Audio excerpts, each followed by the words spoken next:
Malam ini bersama dengan saya ada seorang hebat juga, ya kan, yaitu Abuna Bambang Nursena. Dan saudara yang kasih dalam Tuhan, beliau pelayanannya sangat sibuk. Hari ini sedang ada di Tomohon, tetapi berkenan melayani kita hari ini. Kita jumpai Abuna, haleluya.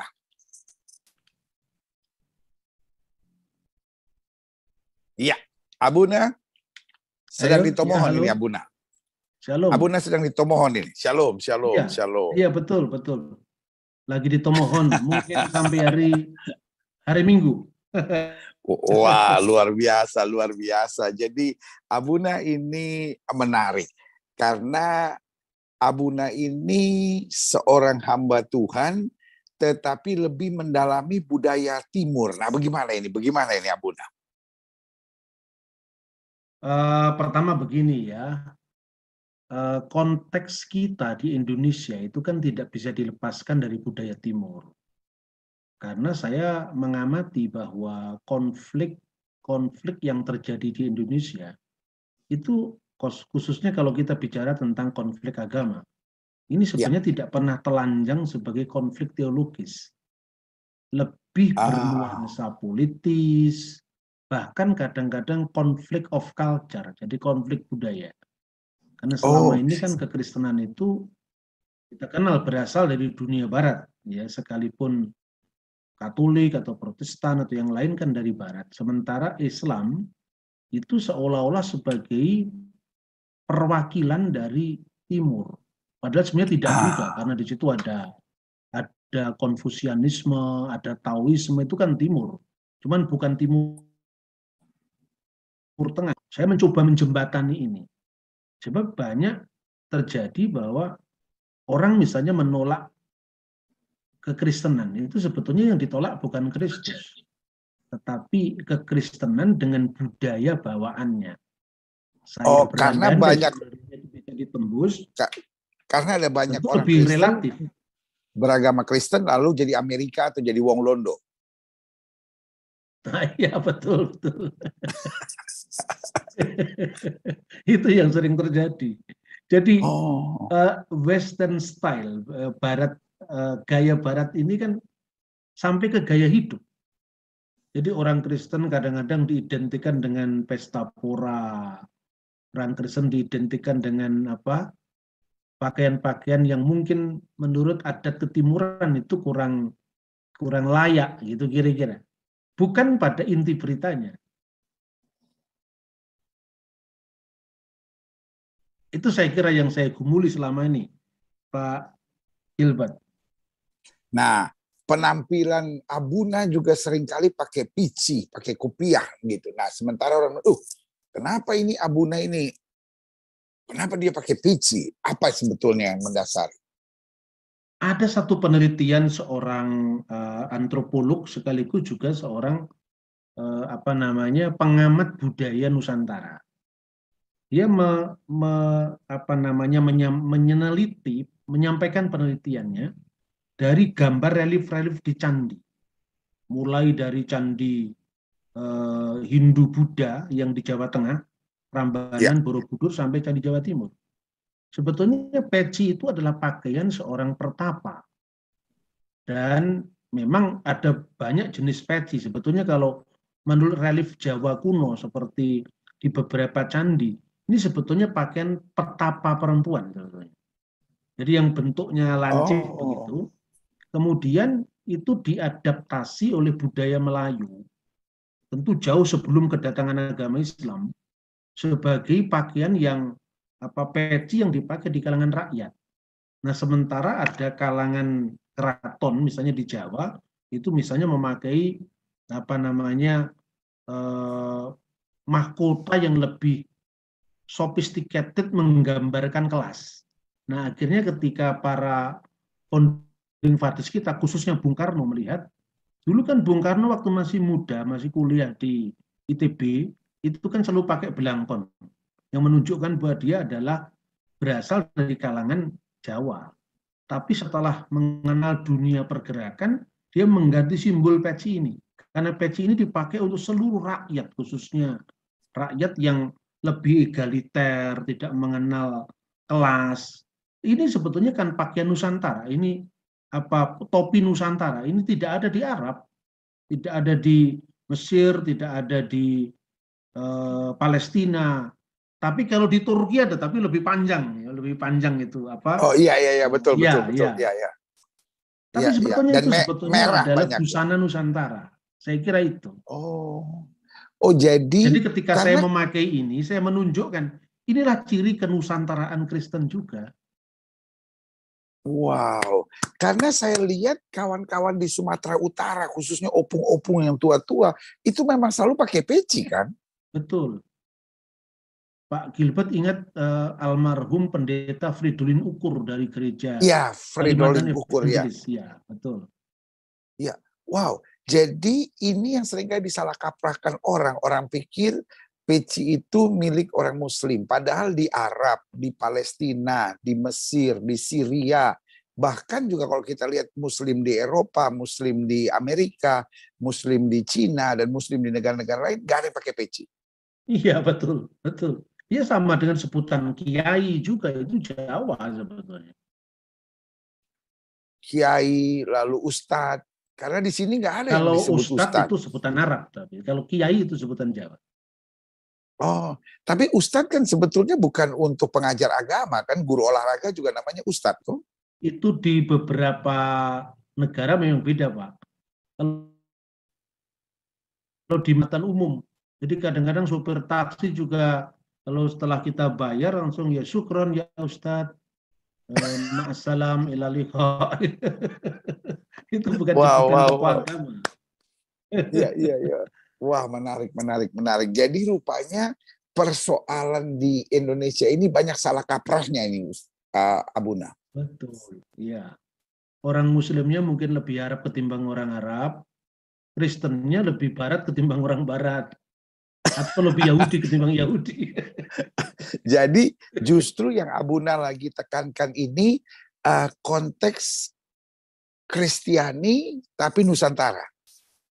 Iya, iya betul. Loh, Ya tentu ada saya banyak tidak orang yang selalu pakai topi kan, tidak selalu pakai kopiah saya. Kalau ya, situasi-situasi tetapi seperti saya diundang oleh Kapolda atau diundang di lembaga-lembaga negara, saya bisa pakai ini. Tapi kalau di gereja biasa saya pelayanan tentu tidak lah. ya, tapi ini menggambarkan bukan kompromi, tetapi ini adalah kebanggaan bahwa kita ini Indonesia. Identitas bersama, ya, bukan kompromi. Ya. Saya Nah, jelas kok identitas saya. Ketika saya bicara di forum-forum Islam pun saya selalu menjelaskan identitas saya. Nanti saya berdoa sebagai seorang Kristen Ortodoks, saya berdoa memakai tanda salib. Ya, saya artinya meskipun lafalnya Arab, tapi kan bukan Bismillahirrahmanirrahim. Saya mengucapkan Bismillah walibni warahil kudus al-ilah wahid amin. Demi nama Bapa, Putra, dan Roh Kudus, yaitu Allah yang Esa, amin. Tidak ada amin. Karena kompromi dalam hal akidah atau keimanan, ya. karena latar belakang Abuna adalah gereja Ortodoks. Iya, betul, betul. Jadi Ortodoks mana yang sebetulnya Abuna ikuti? Begini, saya dulu sebelum bergabung dengan gereja Ortodok Koptik di Mesir, ya sama Ya, dengan Amu Amgad, sama dengan teman-teman yang Pak Gilbert saya kira kenal semua itu. Teman-teman ya, yang ya. sering menjadi guide itu kan satu gereja dengan kita. Koptik ya. Tapi dulu saya memperkenalkan sebuah lembaga kajian yang memperkenalkan tentang Syriak Ortodok. Jadi Syriak Ortodok itu bukan gereja sebenarnya di Indonesia, belum menjadi gereja, tapi menjadi pusat kajian. Dan mengapa saya memperkenalkan ini? Karena kedekatannya secara terminologi keagamaan dengan Islam. Nah, itu menarik sekali. Misalnya ungkapan Alhamdulillah.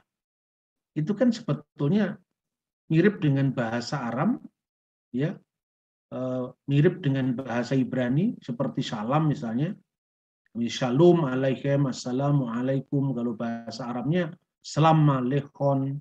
Atau misalnya kita kenal istilah dajjal. Dajjal Ya, itu ya. adalah antikristus. Itu sesungguhnya bukan vocabulary Muslim, itu vocabulary Kristen Syria. Dan itu berasal misalnya dari 1 Yohanes pasal 1 ayat pasal 1 Yohanes pasal 2 ayat 18 misalnya. Ayat 22, Matius pasal 24 ayat 24. Jadi itu digunakan dalam bahasa Aramaik Mesih Hadagala. Mesih Hadagala itu artinya Al-Masih Ad-Dajjal, Antikristus. Jadi kalau saudara Muslim mengatakan jauhkanlah kami dari fitnah Masih Dajjal, itu sebetulnya bukan hal yang asing bagi kita orang Kristiani, karena itu bahasa Aramaik, bukan bahasa Arab asli. Nah, itu yang menimbulkan keterkejutan kultural. Kenapa Pak Bambang selalu memakai bahasa Arab loh? Ya memang pusat kita ada di sana, dan saya tidak pernah ngarang-ngarang. Jadi memang dasar ibadahnya karena itu berasal dari Koptik Mesir yang memang berbahasa Arab. Jadi memang sebetulnya semua gereja ortodok Pak Gilbert, baik itu Yunani ortodoks yang di negara Arab, yang dikenal dengan misalnya Greek ortodok di Syria, Greek ortodok di Yordania, semuanya pakai bahasa Arab. Selain bahasa Yunani, kalau dia berasal dari bahasa Yunani kan misalnya doxa patri ketuyu ketahui penefmati, itu sama dengan al-masdulil ab walibni warahil kudus, demi kemuliaan bagi Bapa, Putra dan Roh Kudus, kan begitu. Kalau dia di gereja Koptik, ya Koptik dan Arab. Kalau di gereja Syria ini menarik, karena sebelum zaman Islam, bahasa Arab ini sudah dipakai sebagai bahasa pengajaran gereja. Itu faktanya dari prasasti-prasasti Arab sebelum zaman Islam. Yang sebelum agama Islam masuk. Iya, sebelum lahirnya agama Islam. Jadi saya kasih contoh misalnya. Sebelum abad ke-6. Prasasti Jabat. Prasasti Jabat itu abad ke-6 awal, tahun 512. Nabi Muhammad itu lahir tahun 571. Nah, itu sudah ada ungkapan Bismillah, demi nama Al-Ilah, demi nama Allah. Lalu ada nama-nama orang Kristen yang mendirikan gereja di situ. Manaf wa Hani bar Mar al-Khois. Nah, Manaf dan Hani putranya Mar al-Khois misalnya. Lalu prasasti Umul Jimal itu tahun 568, 3 tahun sebelum kelahiran Nabi umat Islam. Itu ditemukan di wilayah Syria biasanya. Nah, makanya ada satu kisah yang menarik sekali ketika kemudian Syria jatuh ke tangan Islam, Mesir jatuh ke tangan Islam, saudara-saudara Muslim itu ingin melakukan semacam keseragaman agama demi toleransi. Ya. Lalu waktu itu yang menjadi emir di Syria itu namanya adalah Abu Waqqas al-As'ari. Orang inilah yang membawa Islam sampai ke Cina sebetulnya. Jadi itu pada awal sejarah perkembangan Islam. Lalu dia mengatakan kepada pemimpin gereja ortodok di sana, kenapa kalian tidak menerjemahkan lengkap Injil itu di dalam bahasa Arab? Karena mungkin terjemahan masih fragmen-fragmen terbatas di lingkungan kecil. Kami akan biayai itu, supaya kami juga bisa membaca Injil kalian. Lalu dari Patriark Abu Sedra kedua itu kemudian melibatkan 3 suku Arab yang tinggal di wilayah Syria, antara lain Bani Akula dan Bani Tajik. Setelah selesai Alkitab diterjemahkan, dipersembahkan kepada Emir Al-Jazirah saat itu, dibaca sama dia.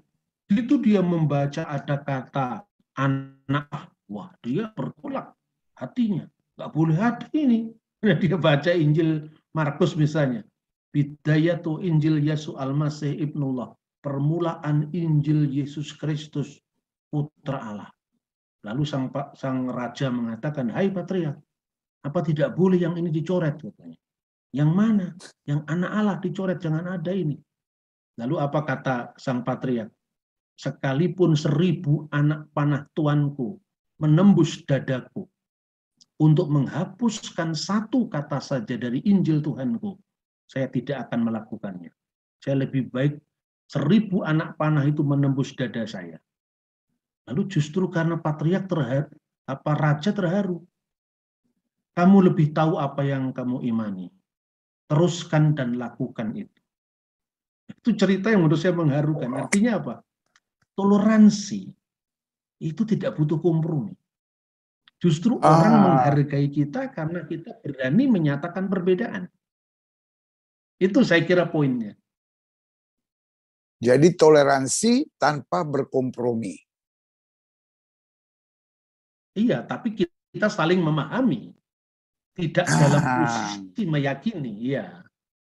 Tapi tidak saling menyerang, tidak saling menghina, tidak saling membuli. Oh, tidak.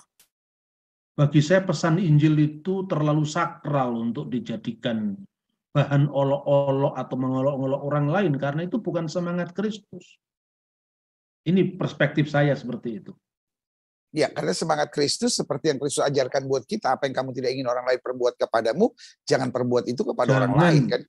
Nah, amin, amin. Saya kira itu Wah, poinnya.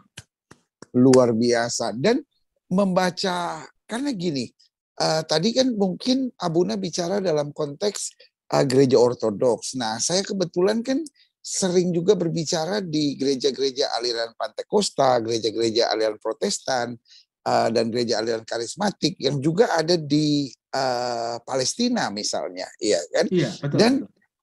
itu ya lagunya dalam bahasa Arab, lalu pembacaan Alkitab dalam bahasa Arab, bahkan saya khotbah pun diterjemahkan ke dalam bahasa Arab. Bahasa Arab, iya. Itu yang Bethlehem Bible College yang Pak STT-nya Pak Gilbert ada hubungan ya. Iya, itu salah satunya. Nah, itu kan seminar yang cukup bagus di sana dan banyak menyuarakan kepentingan rakyat yang tertindas. Saya sudah lama mengikuti itu sebetulnya, Pak. Wah, luar biasa. Jadi sebetulnya bahasa Arab bukan bahasa agama. Jelas bukan. Bahwa pada akhirnya bahasa Arab menjadi bahasa agama Islam tentu itu bahasa Arab Islam itu bisa dibedakan. Kayak misalnya bahasa Ibrani.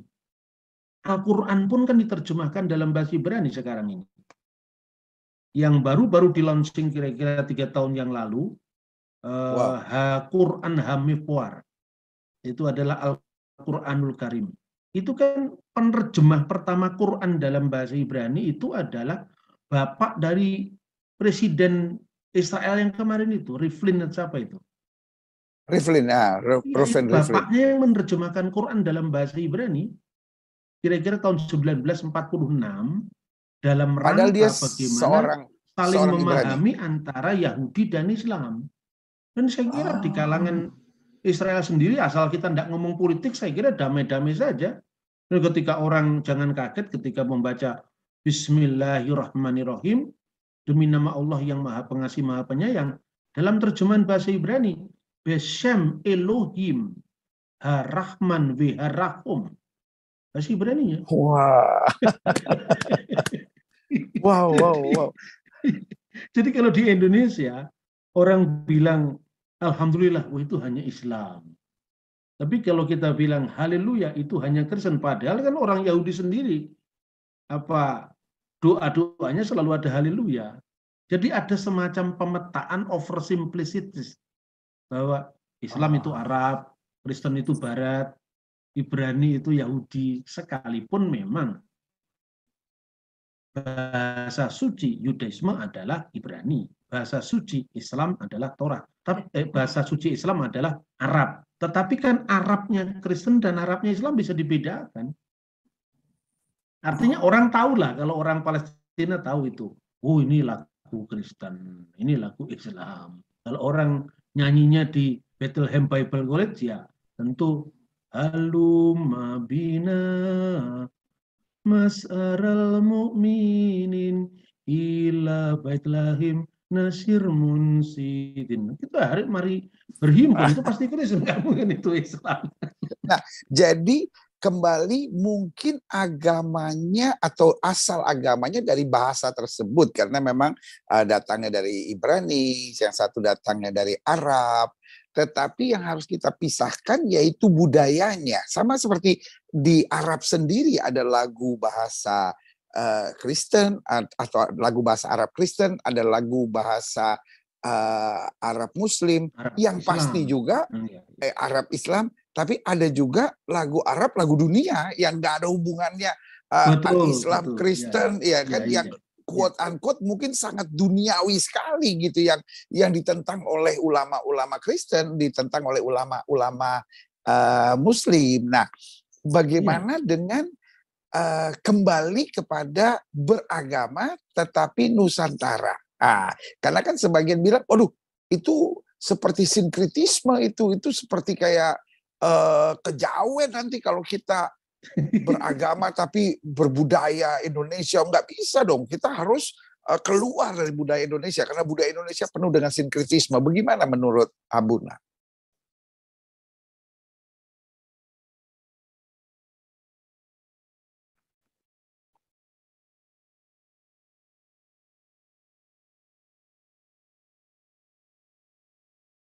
Oke, jadi begini, agama itu atau katakanlah revelation, wahyu atau pernyataan Allah itu kan tidak pernah muncul di ruang hampa. Dia kan selalu Iya, betul. dengan budaya. Nah, masalahnya ketika misalnya orang Kristen sendirilah, kita berangkat dari kita sendiri dulu. Misalnya, apakah jas itu adalah pakaian pendeta? Kan bukan sebetulnya. Tapi ketika jas itu dipakai di gereja, pas Natal kemudian ada salibnya di sini, itu identitasnya pengkhotbah di gereja tertentu. Gereja, ya. Tapi ketika jas itu dipakai di luar dan itu tidak ada kaitannya dengan ritual keagamaan, itu kan sifatnya netral. Jadi tidak mungkin agama itu lepas dari warisan budaya. Islam pun juga seperti itu. Seperti topi atau peci, itu kan tidak identik dengan Islam. Kata ngaji dalam bahasa Indonesia itu juga bukan bahasa Arab itu. Ngaji itu kan sebetulnya sudah muncul dalam tulisan Buddhis pada abad ke-10. Namanya, itu judulnya adalah Siska Kanda judulnya adalah Tantu Panggelaran. Jadi itu berasal dari abad 10. Jadi dulu bangsa kita ini kan nyaris pernah pecah agama ini. Gara-gara Raja Mataram kuno yang kedua, yang pertama kan Sanjaya, yang kedua itu Rakai Panangkaran. Dia pindah agama dari agama Hindu, Siwa, ke agama Buddha. Dengan kebijakan politik, agama Buddha dijadikan agama negara, agama Hindu menjadi agama rakyat. Tegang kan Mataram kuno itu, sampai kemudian Raja ke-6 itu menikah dengan seorang putri pendiri Candi Borobudur, Semaratungga. Putri itu namanya Pramodawardhani. Lalu kedua suami istri itu yang beda agama ini, yang laki-laki mendirikan Candi Prambanan sebagai representasi dari Hinduisme, yang satu Candi Buddha Borobudur. Lalu proyek penerjemahan sastra India pun dilakukan, dan kata ngaji itu dari kata aji, sesuatu yang dihargai. Baik itu raja juga aji, kitab suci juga aji. Makanya angaji tarka artinya mengaji ajaran Buddha tentang semedi. Pada masa Islam, istilah ngaji itu diarabkan karena yang dingajikan bukan lagi kitab Buddhis, bukan lagi kitab Sanskrit, tetapi kitab bahasa Arab. Makanya kemudian ada pengajian. Sebetulnya itu kata netral. Dan banyak sekali, saya kira agama tidak bisa lepas dari persoalan budaya. Pemakaian kipas, pakaian beduk di Islam. Pemakaian beduk nggak pernah ada. Budaya Cina. Nggak pernah ada di Arab, di mana nggak ada di itu. Arab ya tidak ada. Puji-pujian sebelum sholat itu juga Jawa. Itu budaya Nusantara sebetulnya. Jadi kalau orang mempersoalkan Sinterklas, ya kenapa tidak mempersoalkan beduk? Kan seperti itu. Jadi Itu beduk, kira-kira. maaf Abuna, jadi beduk sama sekali tidak ada dalam Al-Quran. Tidak ada, itu budaya Cina. Yang membawa itu Chenghu. Pada awal munculnya agama Islam ketika tentara Chenghu datang ke tanah Jawa, ketika terjadinya perang Paregreg, suksesi kekuasaan Majapahit tahun 1400-an. Nah, dimulai diperkenalkan budaya itu kan yang pertama pakai kelenteng Sampokong di Semarang sebetulnya. Tapi karena itu proses inkulturasi, ya itu kan sudah menjadi budaya Nusantara. Tinggal kalau beduk itu ditabuh di kelenteng itu untuk Konghucu, kalau ditabuh di masjid ya untuk panggilan ibadah umat Islam, kan begitu. Oh, makanya makanya Abuna kalau orang Chinese meninggal banyak pukul-pukulan bunyi-bunyian beduk itu ya. Betul, betul. Dan simbolnya apa namanya, Konghucu kan masih genta.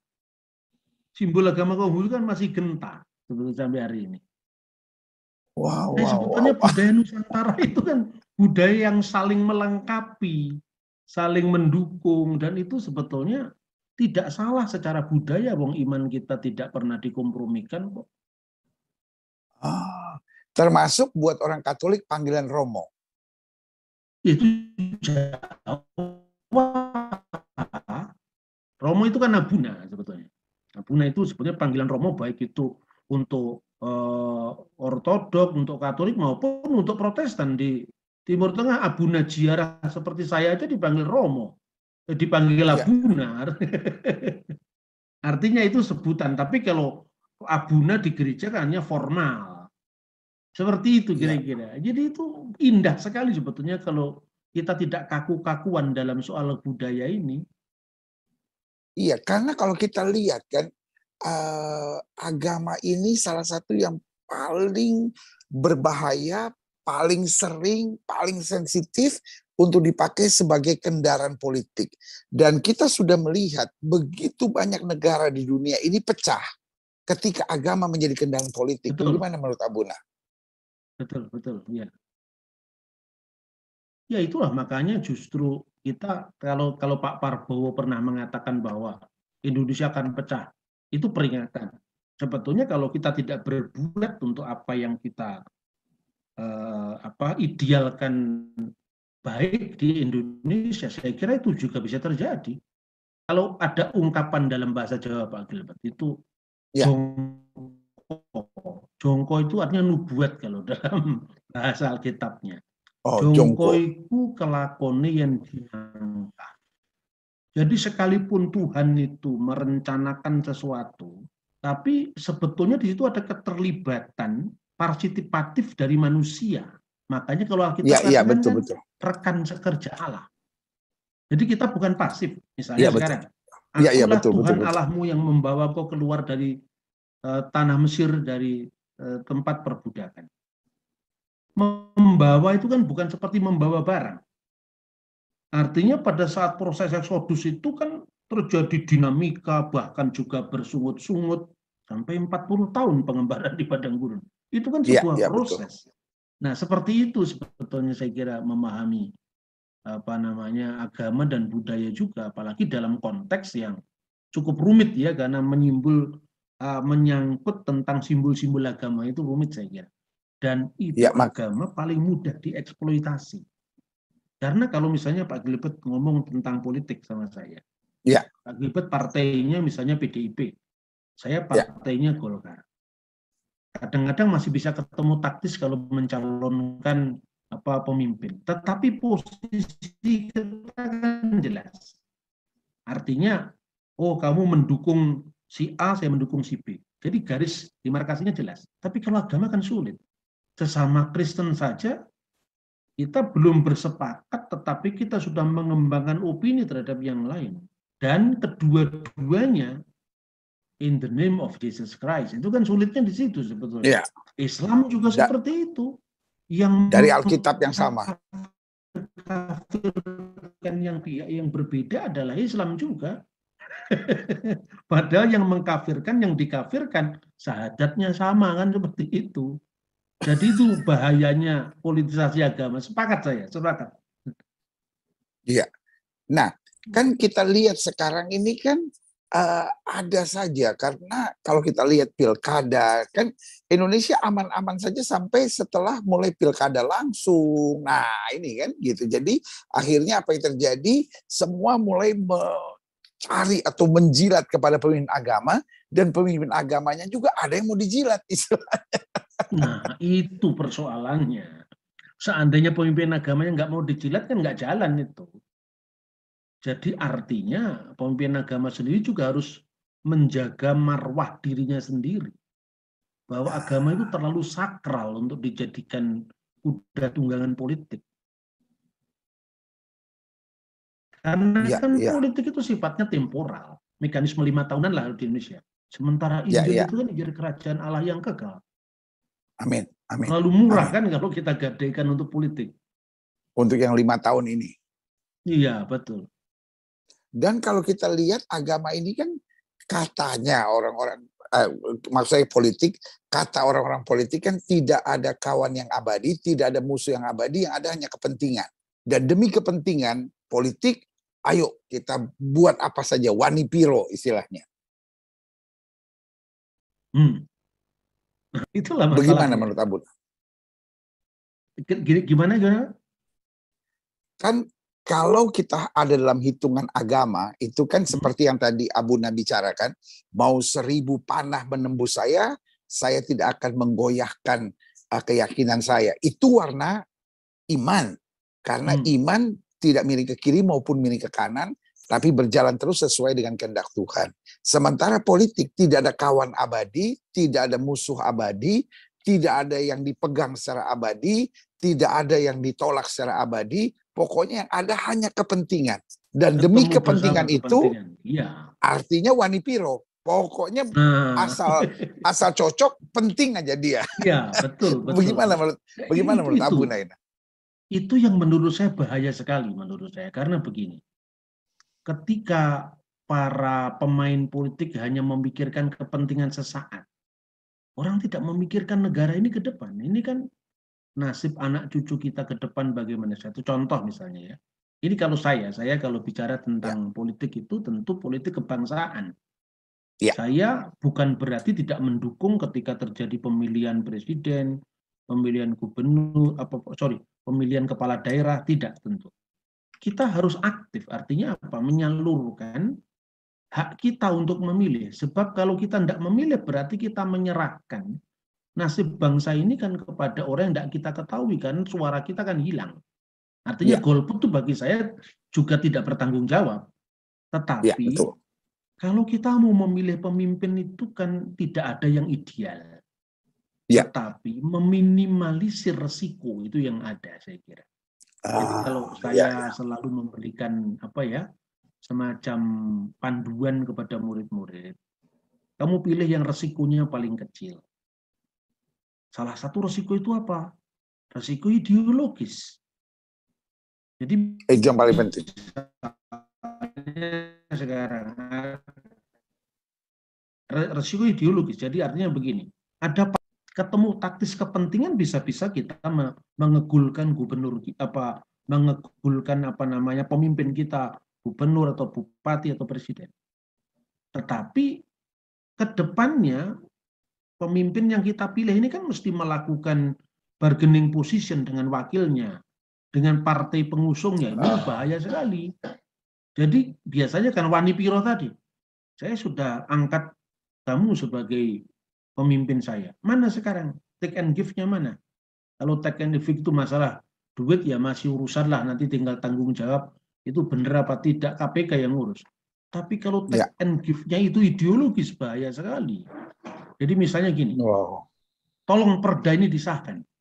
Padahal jelas perda Iya. itu bertentangan dengan nafasnya Pancasila. Ini yang harus kita kawal. Jadi artinya longgar-longgarnya kriteria kita dalam memilih pemimpin, saya kira persoalan dasar negara, ideologi negara itu nomor satu. Itu menurut saya, karena tanpa Pancasila Indonesia ini bubar. tanpa Ya. kesadaran tentang Bhinneka Tunggal Ika, kita ini bubar sebetulnya. Maka sangat dipentingkan yang namanya moderasi beragama seperti yang disampaikan oleh Pak Menteri Agama, saya Pak kira. Menteri Agama, ya. Iya, Ya. Jadi agama yang kita berpegang pada keyakinan kita, tapi menghargai pada perbedaan. keyakinan lain.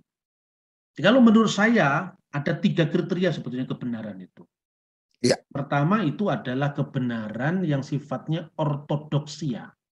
Ortos itu Ortodoksi, kan lurus, doksa itu lurus, ajaran atau jalan. ya apa ya, ajaran yang lurus. Ya. Ajaran yang lurus ini kan sebetulnya masih multitafsir. Ini saya tidak menisbikan sesuatu. Antar Ya. Kristen saja, definisi kita tentang apa yang kita sebut kebenaran ajaran kan antara Katolik beda dengan yang Protestan. Kan begitu. Yang kedua, Ya. ortolatria. Ini kan berkaitan dengan penyembahan yang lurus.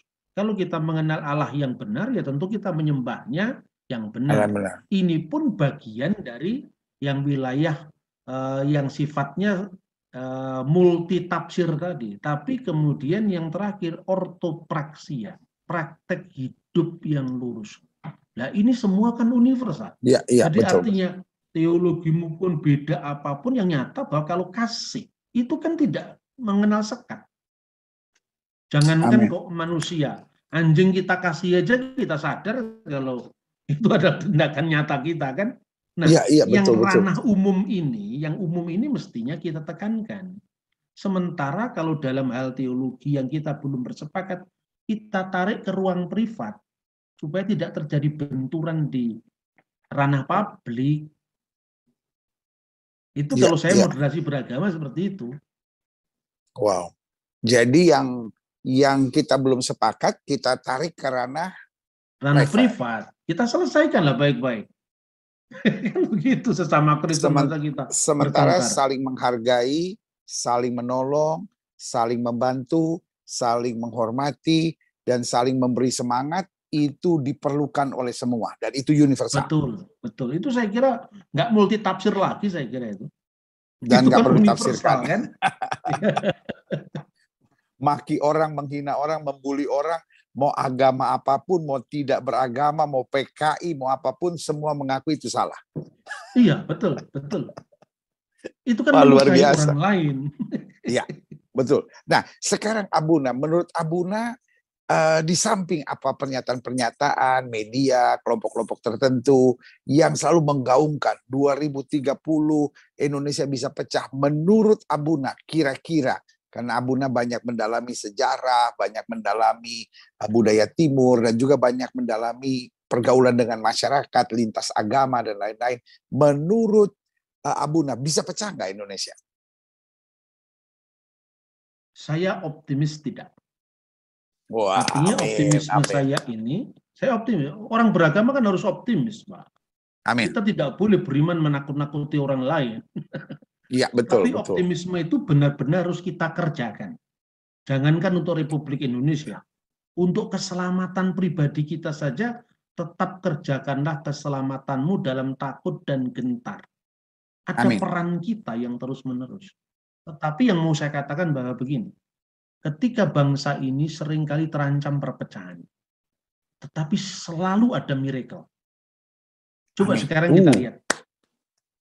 Awal kebangkitan nasional, siapa yang sangka orang Minahasa yang tidak ada kaitan apapun dengan Sunda, Jawa, Sumatera, kita bisa jadi satu negara yang kita sebut NKRI. Siapa yang sangka sebetulnya? Ketika pergerakan nasional kita mulai, semua berangkat dari ego kelompok kita. Ada Yong Java, ada Yong Islaminten, ada Yong Celebes, semua kan berangkat dari kedaerahan. Kemudian Ya, betul. tiba-tiba kita disatukan oleh semangat yang namanya Indonesia ini. Padahal kata Indonesia pun masih diperdebatkan waktu itu. Kata Indonesia itu baru populer pada awal kebangkitan nasional itu sebagai nama lain dari apa yang disebut Nusantara itu sebetulnya. Makanya Ki Hajar Dewantoro tahun 1920 kan pernah mengusulkan Lalu untuk Ya, ya. mengikat orang Ambon, orang Batak, orang Jawa, orang Sunda, ini dinamakan apa? Nusantara. Tapi karena mengikuti tafsir tentang Nusantara, akhirnya lewat tulisan Aldo Bastian, Indonesia namanya. Maka kemudian lahirlah Sumpah Pemuda. Saya kadang-kadang membayangkan apa itu bukan sebuah miracle ya.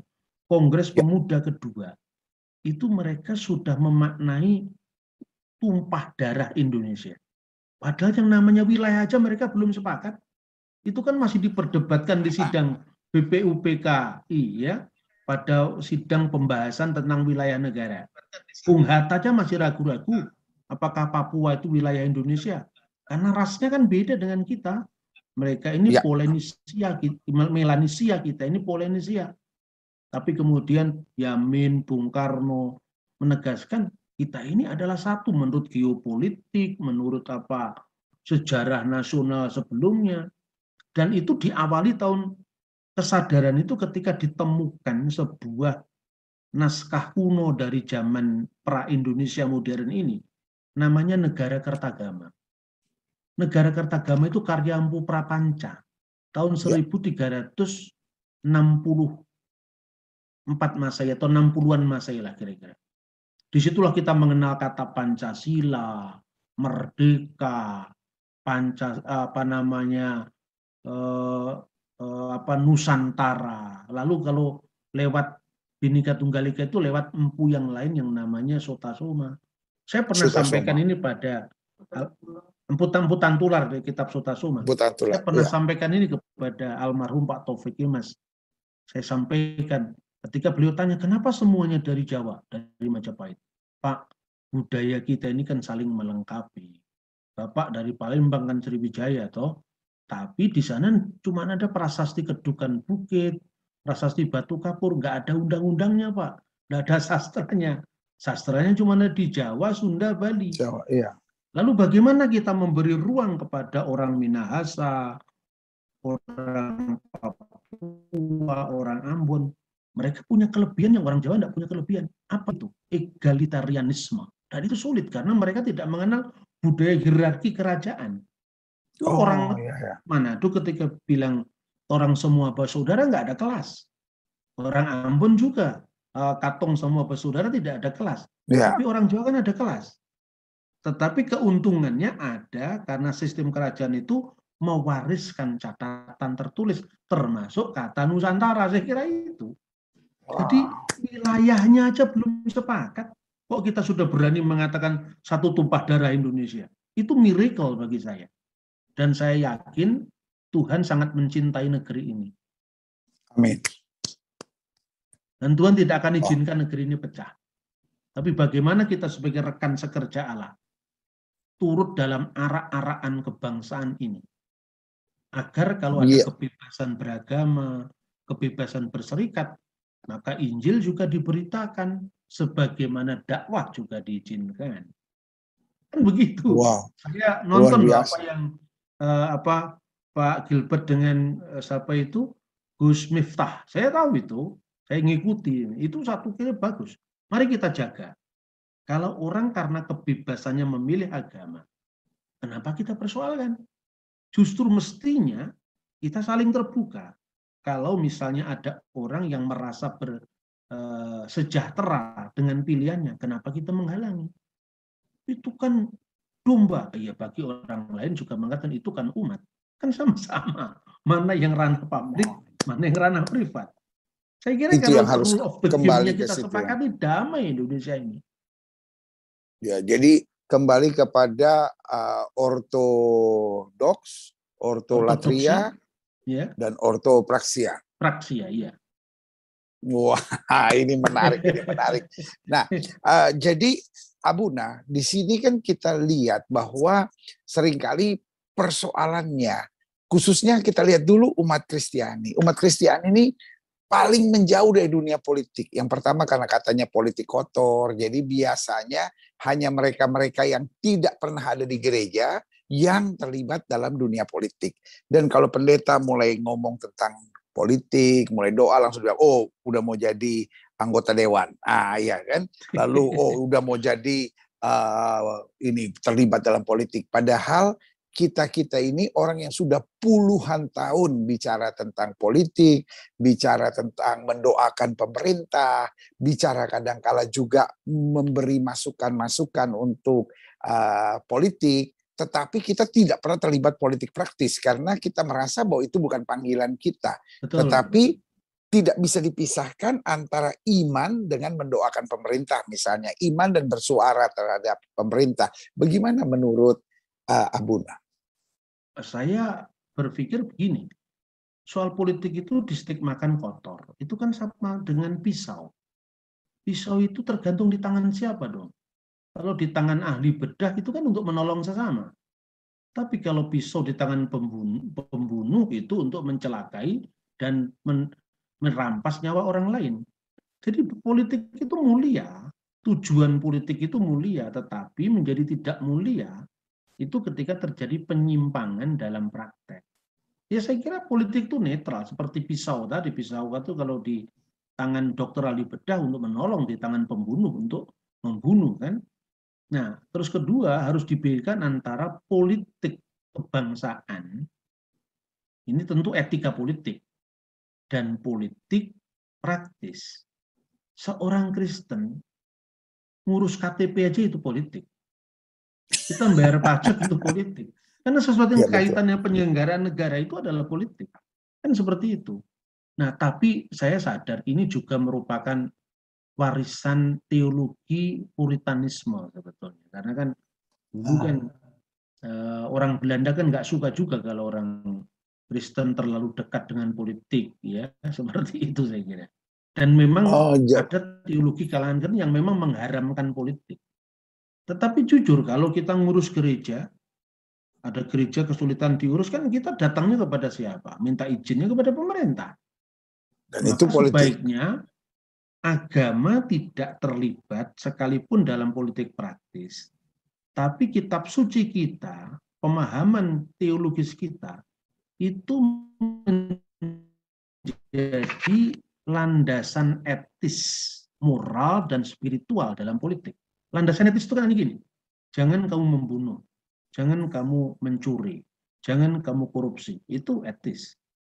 Tetapi kemudian kita tidak langsung terlibat menuduh orang, apa kamu sudah korupsi atau tidak, karena itu sudah wilayah hukum, wilayah politik praktis, kan begitu. Nah, saya kira jadi politik kebangsaan itu ya bagaimana kita mencintai negeri ini, karena orang Kristen kan warga negara dua kerajaan, kerajaan di sini dan kini. Ketika engkau ada maka kau harus menjadi berkat bagi sekelilingmu, tetapi ini kan bukan sesuatu yang sudah selesai. Kita menunggu pada kerajaan di seberang sana. Ketika kita sudah dipanggil Tuhan ya sudah, itu kerajaan kita yang sebenarnya, kita warga negara yang sebenarnya. Tapi kewarganegaraan kita sekarang ini kan proses menuju ke sana. Amin. Tapi selama kita di sini kita harus menjadi terang, menjadi garam, menjadi saksi Tuhan dan menghadirkan shalom surga. Iya. Ibarat kalau seorang pemimpin kita mau masuk ke jurang, masa kita biarkan saja. Nah, itulah yang namanya apa ya? Istilahnya suara kenabian kita yang harus kita, apalagi pendeta, apalagi pemimpin agama kan.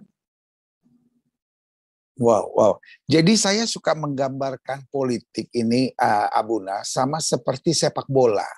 Jadi kalau saya main sama grup saya, lawan Abuna punya grup, kita main bola, nggak ada yang nonton karena nggak asik, iya kan?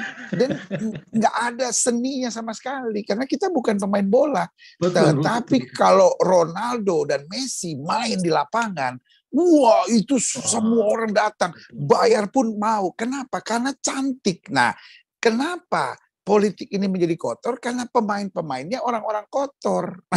Gitu. Kenapa politik kita menjengkelkan dan menyebalkan? Karena pemain-pemainnya menjengkelkan dan menyebalkan. Kenapa kelihatan tidak bermoral? Karena memang orang yang tidak bermoral yang masuk dalam dunia politik, sementara kita yang sebetulnya harusnya menggarami, menerangi, menghadirkan shalom surga, kita justru menjauhkan diri dari politik, sehingga nggak akan ada perubahan-perubahan signifikan dalam dunia politik. Nah, kan kira-kira begitu. Bagaimana menurut Abuna?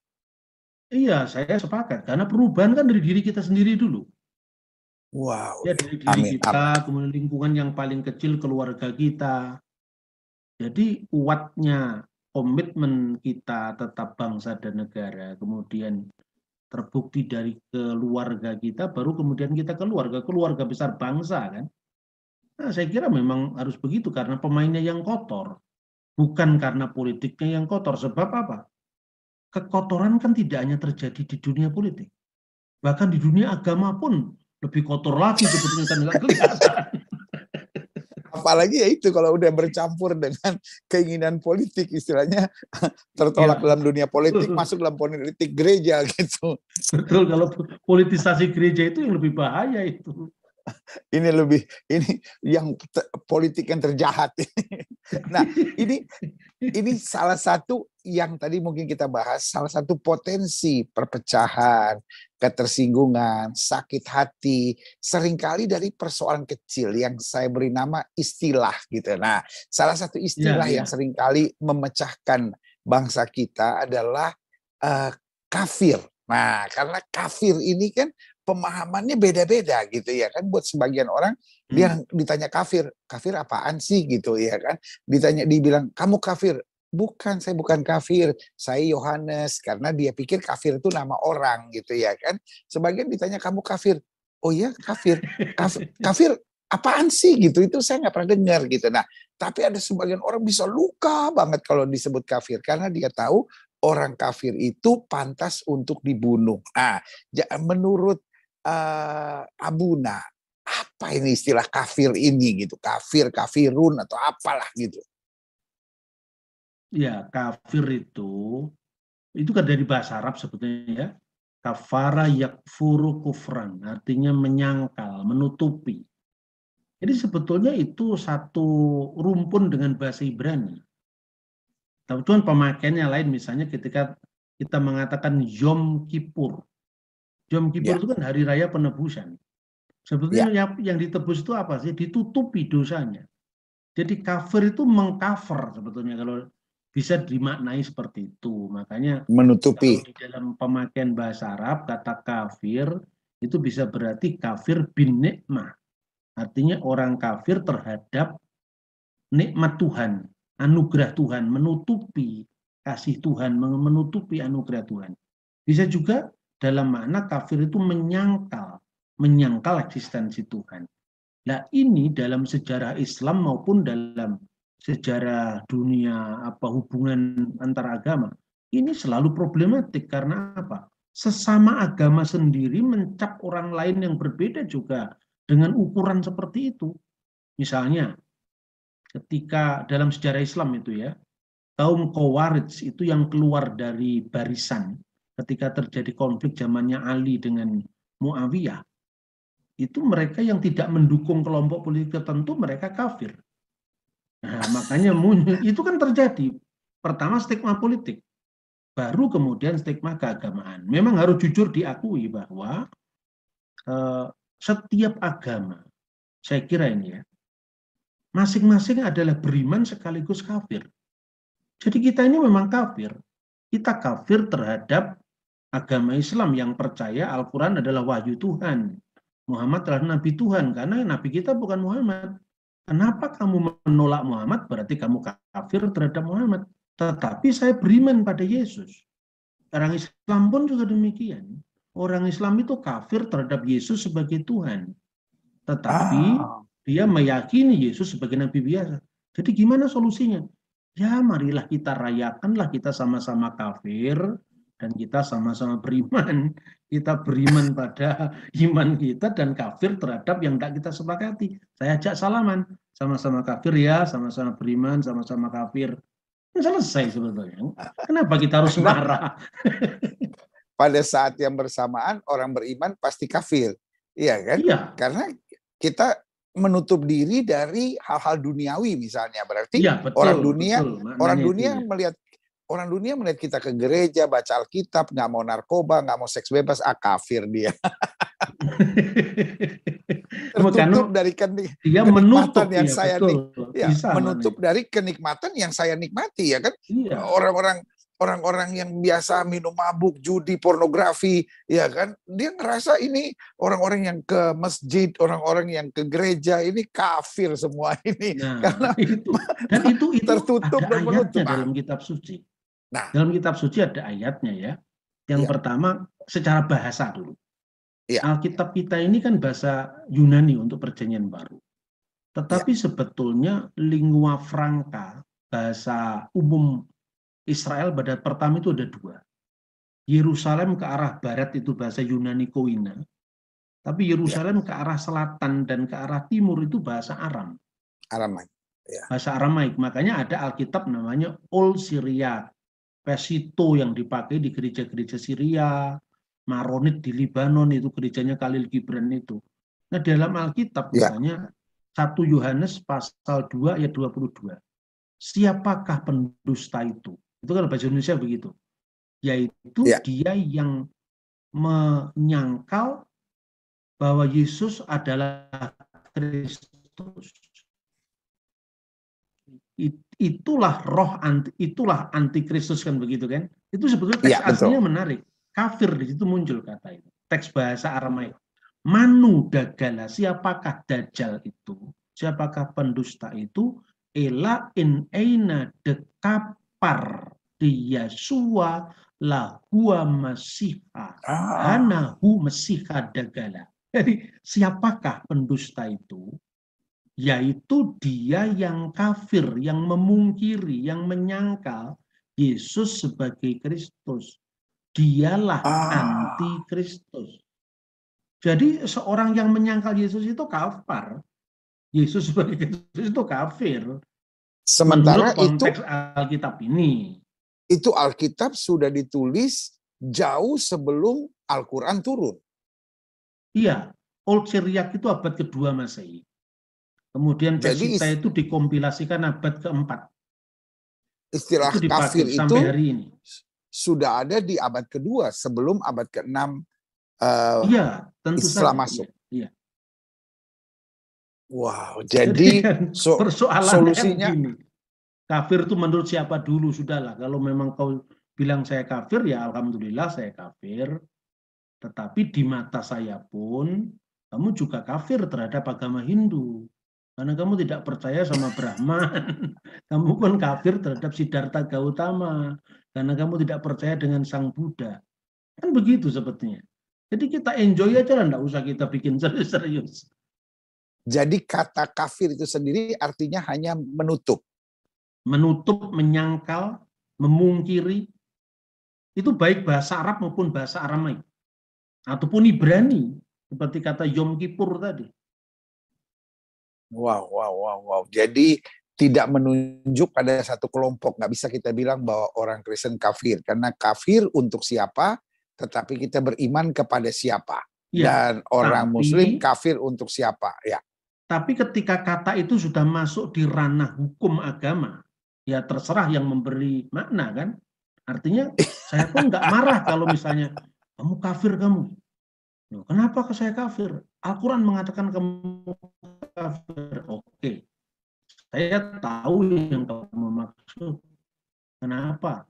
Saya tahu ayatnya itu kan memang ada ungkapan la kafaralladzina qulu telah kafir, orang yang mengatakan bahwa Allah itu adalah ketiga dari yang tiga. Nah, kau sudah tahu sendiri ayatnya. Ya, saya persoalannya yang bilang Allah itu ketiga dari yang tiga itu siapa?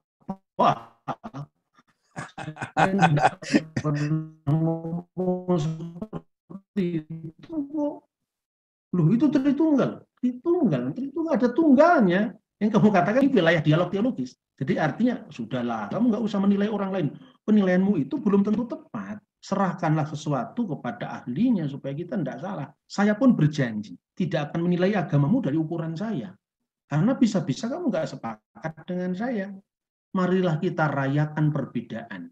Bahwa perbedaan itu tidak perlu membuat kita harus saling membenci. So, kalau kita saling membenci, spirit asli dari iman kita itu hilang. Kan seperti itu. Yesus sendiri saya berikan contoh dalam moderasi beragama. Ketika murid-muridnya lapor itu ada orang memakai namamu untuk mengusir setan, menyembuhkan orang. Yesus mengatakan, barang siapa yang tidak melawan kita, dia ada di pihak kita. Artinya apa?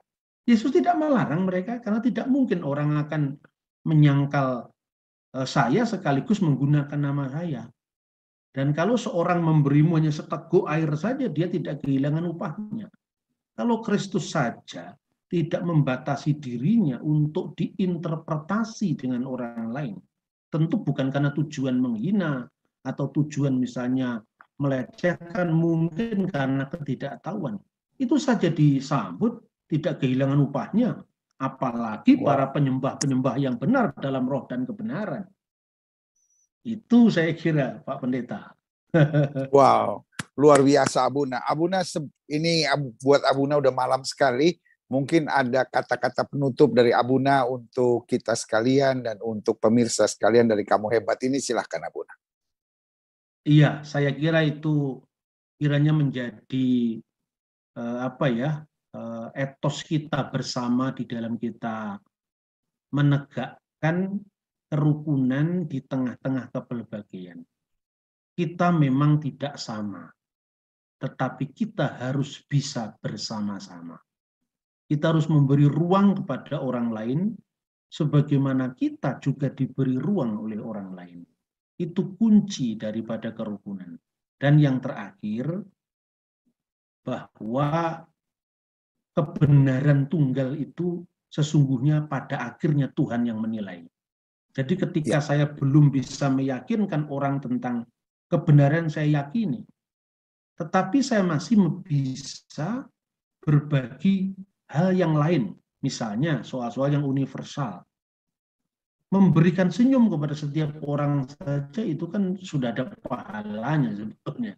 Jadi artinya kalau kita belum bersepakat pada satu aspek, kita masih tetap bisa saling memberi.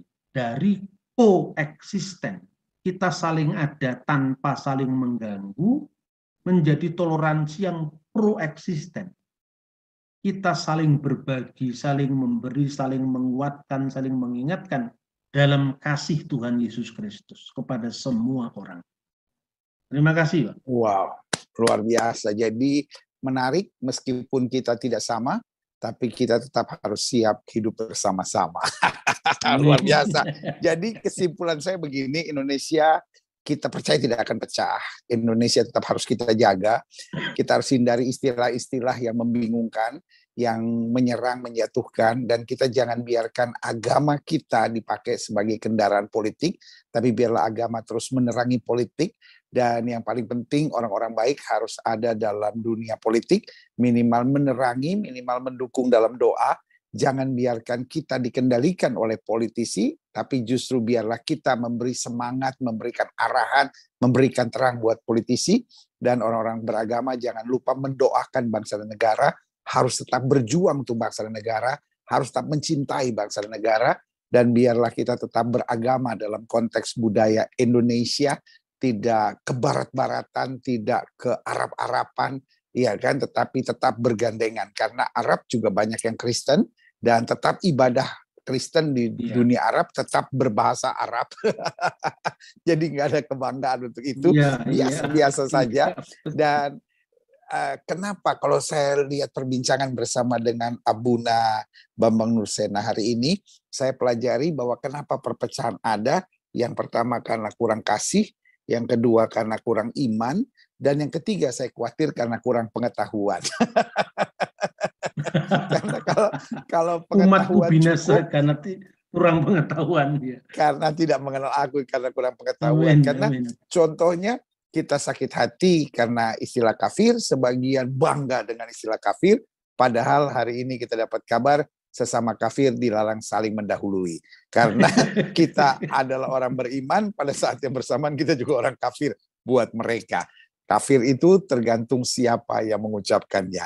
Ingat buat kita, mungkin orang-orang yang mabuk, judi, pornografi, porno aksi, itu kita anggap kafir karena tertutup dan menutup diri untuk hal-hal yang benar.